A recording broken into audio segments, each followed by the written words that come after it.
mère de 5 enfants.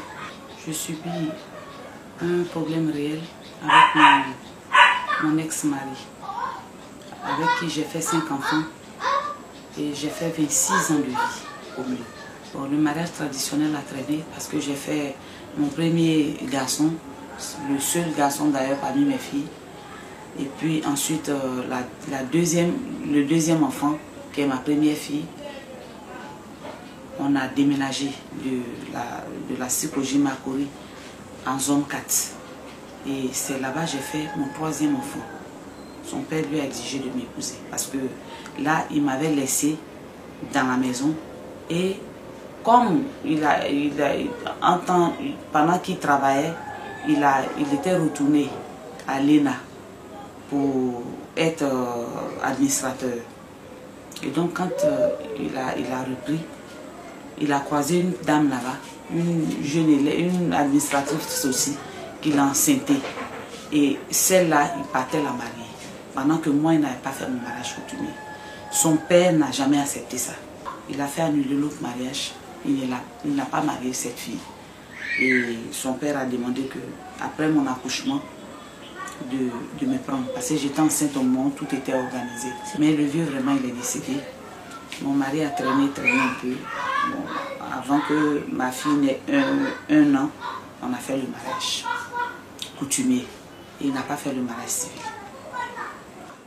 Alors, ce problème a commencé peut-être parce que j'ai cessé de travailler pour lui. J'étais en train de vendre les voitures pour lui. Je vendais les voitures parce que je faisais rien. Je faisais rien. Après mon premier fils, j'ai été déscolarisée. Ma soeur est décédée. Je ne partais plus à l'école. Et donc, lui, il m'a confié des ventes de voitures. Comme il était fonctionnaire et moi, j'étais libre. Donc, il m'a confié les ventes de voitures. Ça venait, il faisait sortir au nom de différents transitaires et les voitures étaient à ma portée. C'est moi qui les vendais, c'est moi qui les plaçais. Ça marchait très bien. Je faisais la vente des véhicules jusqu'à ce que il achète une toute nouvelle voiture pour une de ses copines. Donc quand j'ai découvert que moi je vends les voitures, en même temps, les terrains qu'on a acquis, je les mettais en valeur. J'ai commencé à construire. Je vais au chantier, je construis, je vends les voitures. Il y a les bénéfices que je lui verse à chaque fois. Et puis lui, il ne m'a pas acheté de nouvelles voitures. Il s'en va acheter une nouvelle voiture pour une copine. Donc j'ai trouvé que je ne peux pas travailler et puis le bénéfice va être utilisé au dehors. Je lui ai tout simplement dit que je ne peux plus vendre de voitures pour lui. J'arrête de vendre les voitures, je ne veux plus. Il n'a qu'à demander à celle à qui il a acheté une voiture de venir travailler un peu. Parce que moi je suis en train de construire, je vends les voitures et lui il achète une nouvelle voiture pour une autre dehors. Je ne peux pas. Je peux continuer la construction, mais je ne peux plus vendre de voitures. Donc pour ça, comme il avait besoin de mes services, il a acheté une nouvelle voiture pour moi en 2009. Parce que le problème a traîné jusqu'en 2009. Dans tout ça, je travaillais pour lui, je construisais, j'avais fini le premier immeuble, j'étais sur le deuxième immeuble. Et donc, malgré qu'il m'a acheté une voiture, je n'ai pas voulu continuer de vendre les voitures pour lui. Donc, voyant qu'il avait confié l'affaire à une nouvelle personne, ça ne se passait pas bien, il était toujours furieux, il avait maintenant des copines un peu partout, il était devenu administrateur, il avait des nominations à chaque fois. Bon, j'étais celle qui était devenue vraiment l'ennemi à la maison. Les filles venaient jusqu'au pied de l'immeuble pour venir l'attendre, ils sortaient, ils les prenaient, puis ils partaient, ils découchaient. Bon, tous ses frères et sœurs travaillait déjà. Enfin, ses frères travaillaient déjà. Mais sa seule sœur, elle restait avec nous. C'était leur dernière. Et elle était copine aux copines de son... Elle était amie aux copines de son frère. On me faisait trop de choses, de calomnie à la maison. Il est revenu sur la question de revendre les voitures. J'ai dit non. Donc il dit, bon, dans ce cas, tu vas laisser toutes mes activités.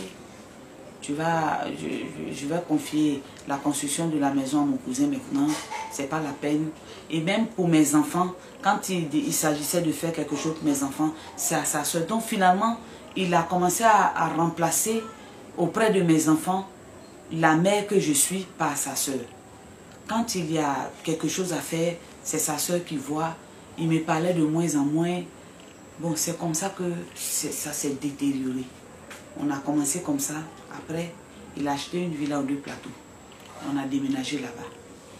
Dès qu'on a déménagé en 2012, 2013, il m'a chassé de la chambre conjugale. Pourquoi? Il n'a pas donné de raison. Mes parents ont demandé, les témoins de mariage ont demandé qu'est-ce qui s'est passé, les amis. Il n'a pas donné de raison. Voyant qu'il ne changeait pas, je lui ai proposé. Si il aime une fille dehors, bien il aime quelqu'un d'autre dehors, chez le musulman, le mariage se fait. Le monsieur peut prendre jusqu'à 4 femmes. Il peut se marier. Il peut se marier, mais telle que la relation est devenue, moi je vais rester avec mes enfants. Avant de déménager aux 2 plateaux, notre maison était devenue petite parce que j'avais fait beaucoup d'enfants jusqu'à la 5e. Donc il a le deuxième immeuble, le premier immeuble que j'ai fini, on a aménagé un appartement. Il a bien aménagé un appartement pour sa soeur. Elle a déménagé là-bas. Mais elle quittait là-bas pour venir gérer ma maison. Puis quand on allait aux 2 plateaux.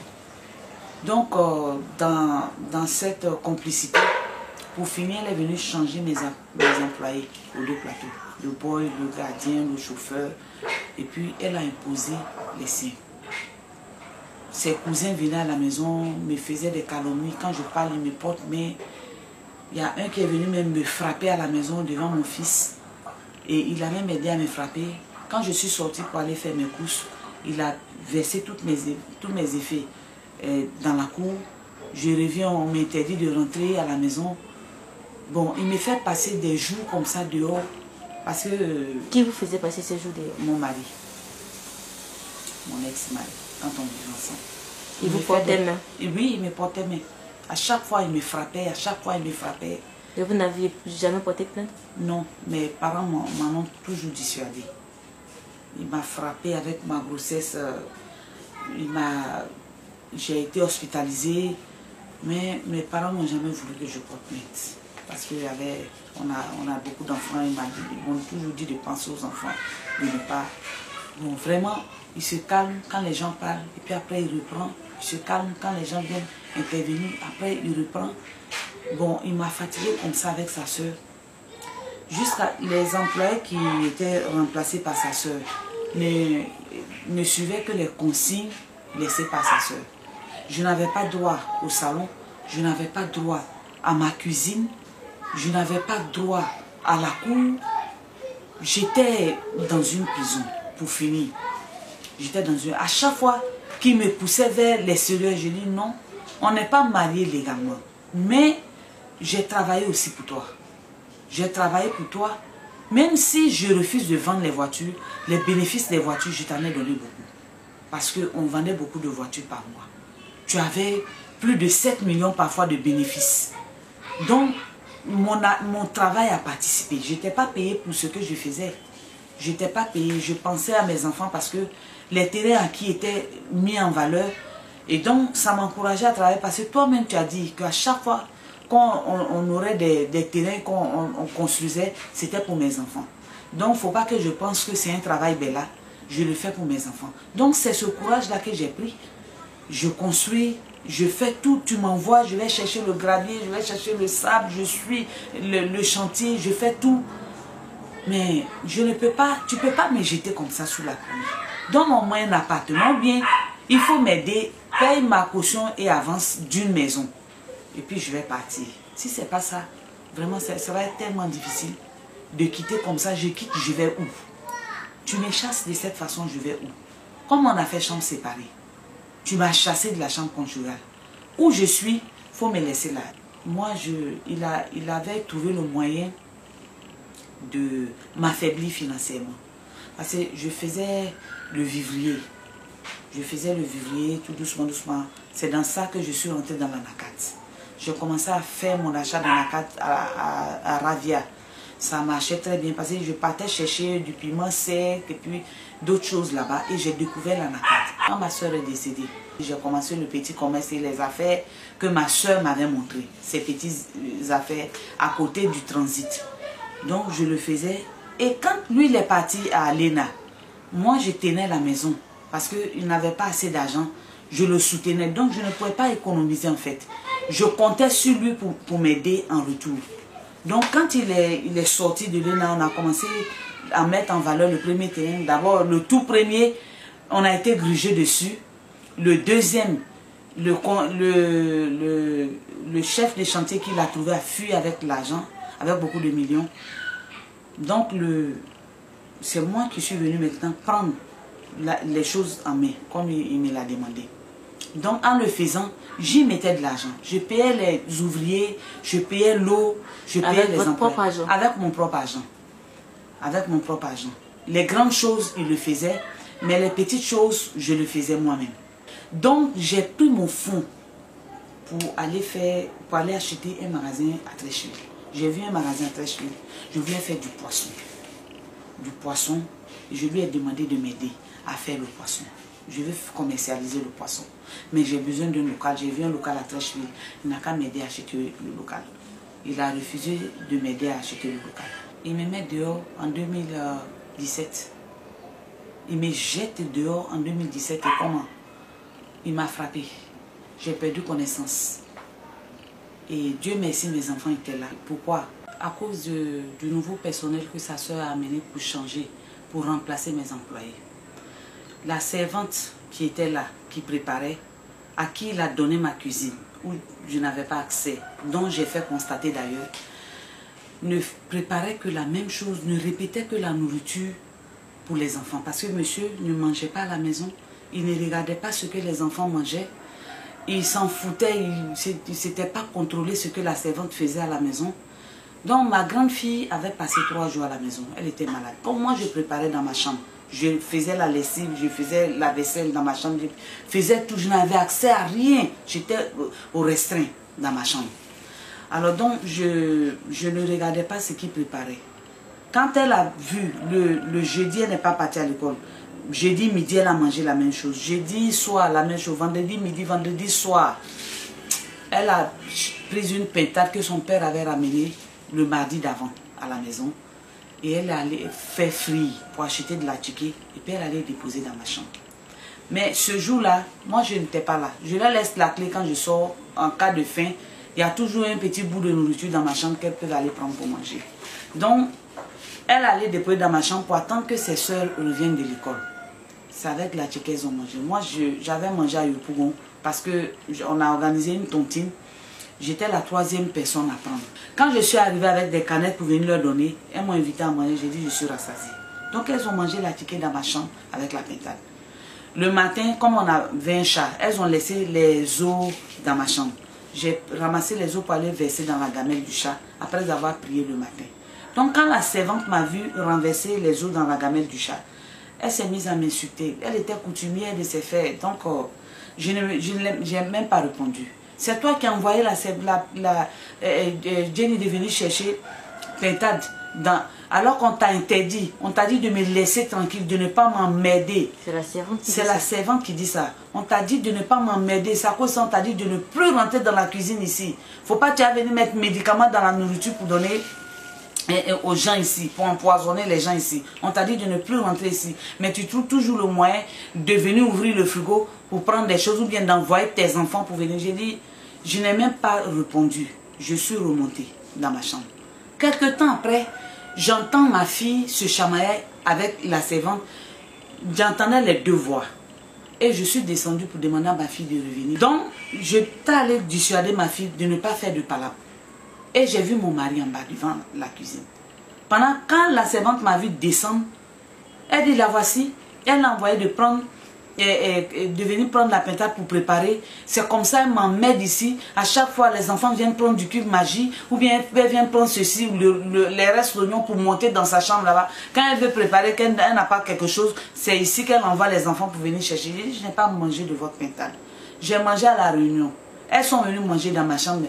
Le temps de finir de parler, la servante m'a giflé devant mon mari. Tellement elle était sûre qu'elle était soutenue, ou je ne sais pas comment qualifier ça. Mais elle m'a giflé, elle m'a porté main devant mon mari. Mon mari n'a pas trouvé autre moyen que de se jeter sur moi lui aussi. Et il a commencé à me frapper. Je lui ai dit de quitter chez moi. Va prendre tes effets. Tu vas quitter ma maison. Il faut quitter ma maison. C'est ces mots-là que j'entendais. Il a commencé à me traîner dans les escaliers pour monter. Il a déchiré ma robe. Ma nudité était dehors. Devant votre fille? Devant ma fille, devant le nouveau chauffeur, devant mes filles. Mes 4 filles étaient là. C'était samedi, son papa était à l'école. Devant le chauffeur, devant le gardien. Mes filles étaient impuissantes. Elles criaient pendant que leur papa me donnait des coups violents. Et il m'a tiré, monté dans les escaliers, il m'a déshabillé. Ils étaient là, ils regardaient ma nudité, puis ils riaient même. Ils me frappaient pour monter, pour aller chercher mes effets. Et dans la chambre, il me frappait. Et puis il m'a jeté sur le placard.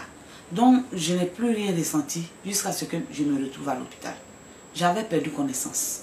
Donc mes filles étaient en train de casser peut-être à tue-tête. Personne n'a réagi d'après ce qu'on m'a expliqué après. Donc elles ont couru pour aller chez les voisins. Lui-même était à la maison. Lui-même qui m'a frappé. Mon mari, il était à la maison. Les voisines sont arrivées et elles le trouvent à la maison. Mais qu'est-ce qui ne va pas? Elle monte dans ma chambre pour aller me trouver. J'étais couchée, je ne bougeais plus. Il y a une parmi elles qui est médecin. Il paraît qu'elle est venue me toucher un peu. Elle dit non, que M. Ouattara, il faut qu'on fasse quelque chose. Il faut qu'on fasse quelque chose parce que la dame est en train de mourir. On pensait qu'il n'y avait pas de personnes adultes à la maison. Mais là, on trouve des adultes, on vous trouve vous aussi. Qu'est-ce qui ne va pas? Quelle est votre couverture médicale? Où je peux appeler où? Pour qu'on nous réserve une place, il faut qu'on l'amène à l'hôpital. Il dit, lui, il s'en fout. D'après les dires. Il dit, il s'en fout. Les voisines aussi disent qu'elles ne peuvent pas venir me voir comme ça, avoir été appelées par mes filles et puis me laisser dans une situation comme ça.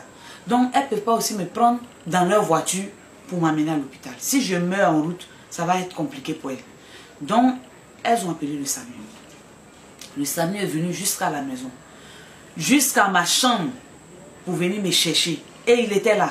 Et vous vous retrouvez à l'hôpital, qu'est-ce qui suit? Je me retrouve à l'hôpital et puis... quelques heures après, je vois que le médecin a commencé à causer avec moi. Vous avez mal et tout. J'ai expliqué, il m'a demandé est-ce que j'ai une carte ou bien une assurance. J'ai dit non, on m'a arraché ma carte maladie à longtemps. Mais c'est où comment on peut faire? Est-ce que vous avez une caution? J'ai dit voilà comment je suis sortie. Je suis sortie de l'hôpital comme ça parce que la PISAM ne pouvait pas s'occuper de moi. Le SAMU est venu m'abandonner là. Ils ont fait un rapport et puis ils sont partis. La PISAM ne pouvait pas me traiter parce que je n'avais pas de caution, je n'avais rien. Donc ils ont prescrit des médicaments et puis ils m'ont laissé partir. Et qu'est-ce que vous faites maintenant? Vous dirigez vers qui? C'est une amie que mes enfants avaient appelée. Son numéro est resté sur mon portable en dernier. C'est elle que mes enfants dans l'euphorie ont aussi appelé. Elle s'est rendue là, elle est venue tomber sur le SAMU à la maison. Donc elle est montée dans la voiture avec ma plus grande fille pour aller m'accompagner à la PISAM. Donc c'est celle-là qui a appelé son beau-frère. Ils sont venus me chercher pour aller à la maison.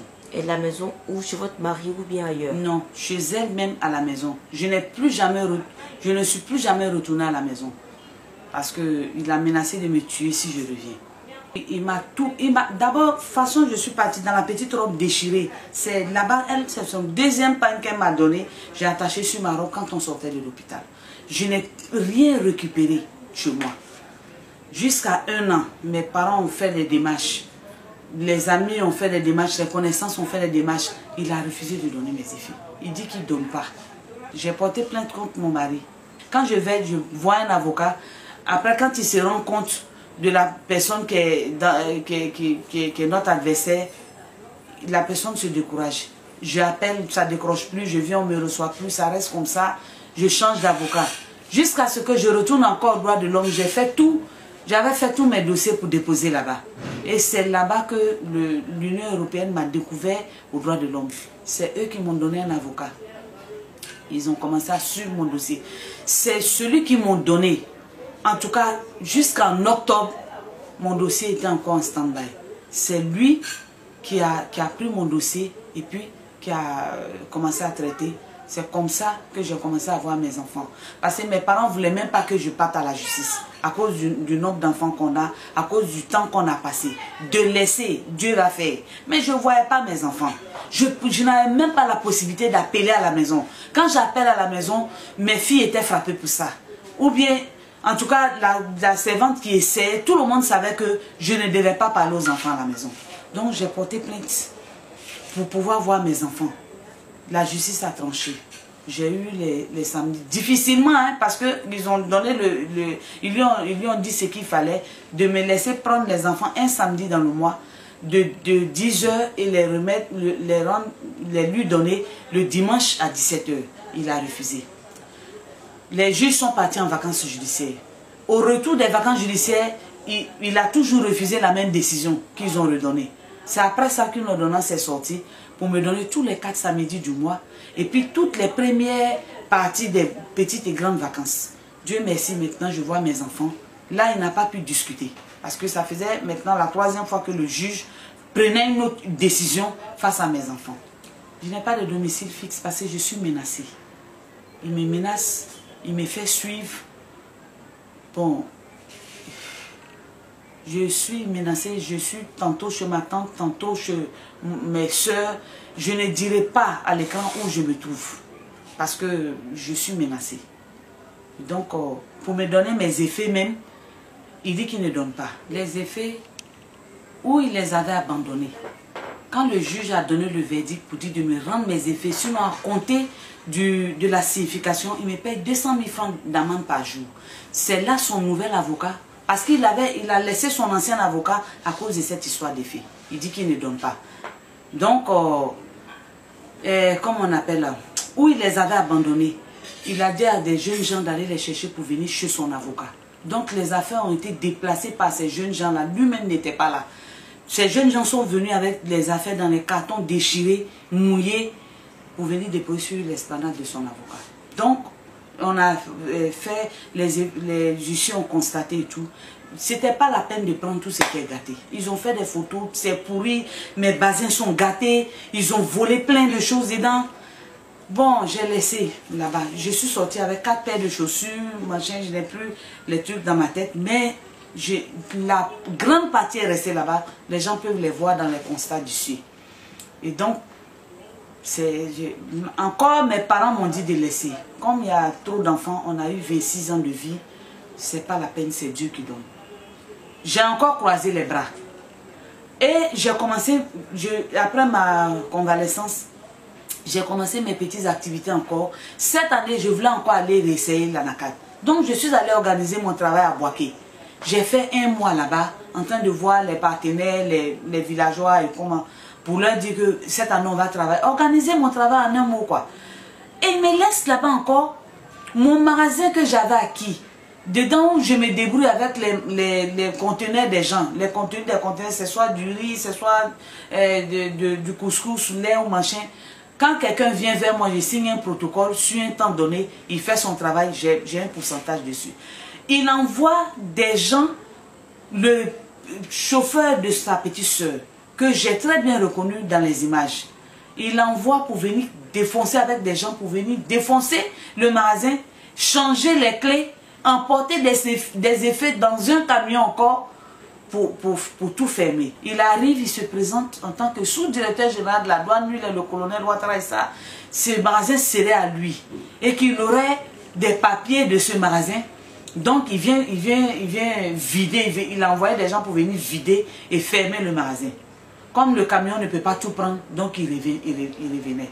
Vu qu'il est colonel avec la grande Mercedes qu'il est venu déposer devant le magasin, il est venu influencer les gens qui devaient amener le casseur à la gendarmerie. Ils ont fermé la porte, ils ont emporté les clés. Donc je suis rentrée de Boaké le 14. Le 15 février, je suis allée porter plainte. Le 16, samedi 16, le vendredi 15, j'ai porté ma plainte à la race pour ça. Et le samedi 16, le gendarme qui a l'affaire m'accompagnait. On allait lui signifier la convocation main à main à la maison. Et on était attendu le mardi 19 à la gendarmerie. Il n'est pas venu. Son avocat n'est pas venu. Celui qui a cassé n'est pas venu. Et l'affaire reste comme ça Je marche à la gendarmerie, je marche à la gendarmerie, ça n'avance plus. Mais ça ne peut pas rester comme ça. J'ai des protocoles signés avec des gens.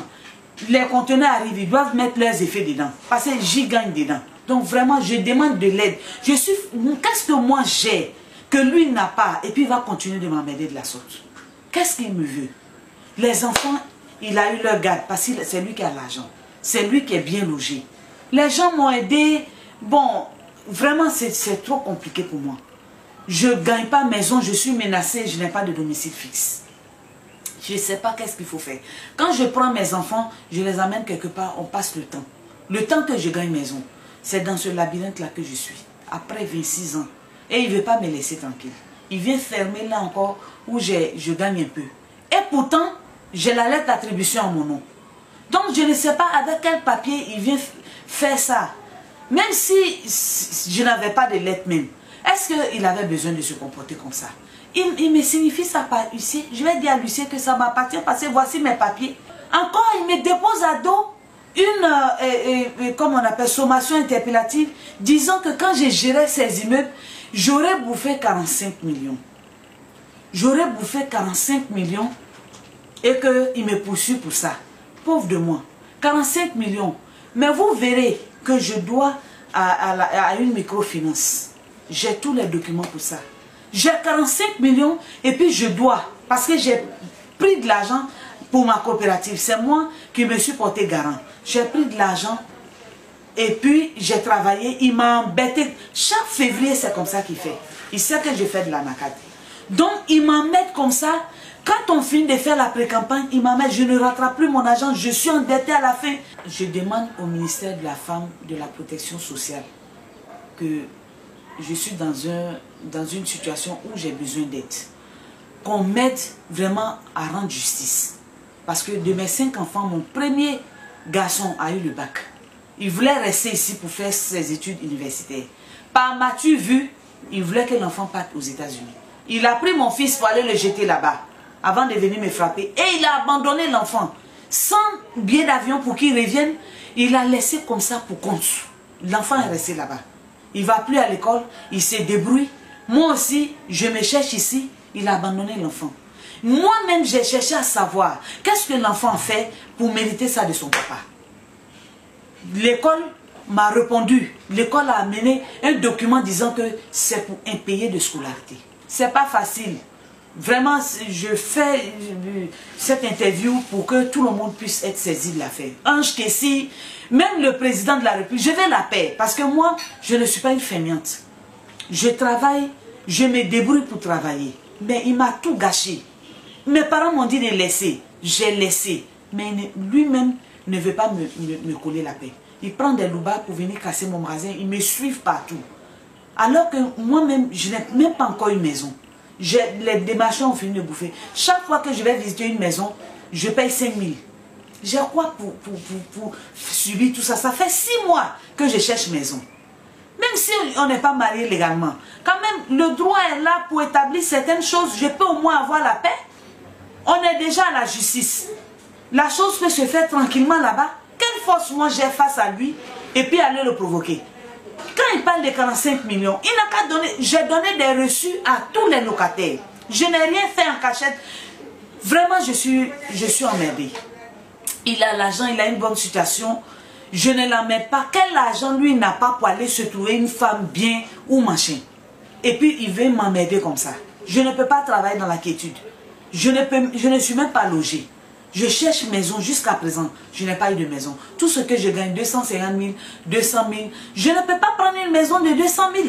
Ma limite, c'est 120 ou bien 150 encore. Je peux faire des efforts. Mais je ne peux pas prendre une maison de 200 000. Je ne peux pas prendre une maison de 250 000.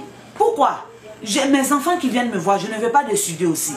Jusque là, je cherche, je ne trouve pas. J'ai même peur des endroits calmes. Je veux dans un endroit où vraiment je suis protégée aussi par les voisins. Donc ça va être difficile.